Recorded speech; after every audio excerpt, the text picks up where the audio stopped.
Champions trophy 2025 ఈ mega tourney వచ్చే ఏడాది జరగనున్నప్పటికీ అందరి దృష్టి దీనిపైనే ఉంది. పాకిస్తాన్ వేదికగా జరగబోయే ఈ టోర్నీలో భారత్తో సహా 8 జట్లు పాల్గొననున్నాయి.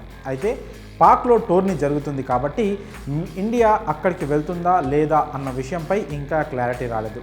భారత ప్రభుత్వంతో మాట్లాడిన తర్వాతే మా నిర్ణయం చెబుతామని బీసీసీఐ ఇప్పటికే ప్రకటించింది. ఈ నేపథ్యంలో తాజాగా అందుతున్న సమాచారం మేరకు పాక్తో కలిసి టీమిండియాకు ఐసీసీ షాక్ ఇచ్చినట్లు తెలుస్తోంది. ఇందుకు సంబంధించిన పూర్తి వివరాల్లోకి వెళ్తే, పాకిస్తాన్ వేదికగా వచ్చే ఏడాది జరగబోయే ఛాంపియన్స్ ట్రోఫీలో టీమిండియా ఆడుతుందా లేదా అన్నది ఇప్పుడు $1 మిలియన్ ప్రశ్నగా మిగిలిపోయింది.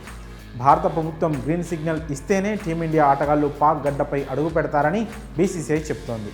ఇక భారత్ ఎలాగైనా పాక్లో ఆడాల్సిందే అని పట్టుబడుతోంది పాకిస్తాన్ క్రికెట్ బోర్డు.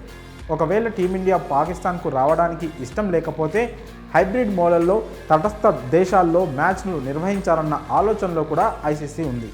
అయితే ఇందుకు పాకిస్తాన్ క్రికెట్ బోర్డు అంగీకరించాల్సి ఉంది. టీమిండియా పాక్కు రాకపోతే టోర్నీ వేరే దేశానికి తరలిపోతుందన్న వార్తలపై తాజాగా ఐసీసీ చీఫ్ ఎగ్జిక్యూటివ్ జియోఫ్ అల్లార్డీ స్పందించారు. పాకిస్తాన్లో జరగాల్సిన ఛాంపియన్స్ ట్రోఫీ 2025ని ఇతర దేశాలకు తరలించే ఆలోచన లేదని, ఈ టోర్నీ పాక్లోనే జరుగుతుందని స్పష్టం చేశారు. దాంతో టీమిండియా ఈ మెగా టోర్నీ ఆడడం కష్టమేనా అంటూ ఫ్యాన్స్ సందేహం వ్యక్తం చేస్తున్నారు. గత కొన్ని నెలలుగా సాగుతున్న ఈ వ్యవహారం ఇప్పట్లో ఒక కొలిక్కి వచ్చేలా కనిపించడం లేదు. ఇక తటస్థ దేశాల్లో భారత్ ఆడే మ్యాచ్లు నిర్వహించాలని ఐసీసీ ఆలోచిస్తున్నప్పటికీ అందుకు పాకిస్తాన్ ఒప్పుకోవడం లేదు.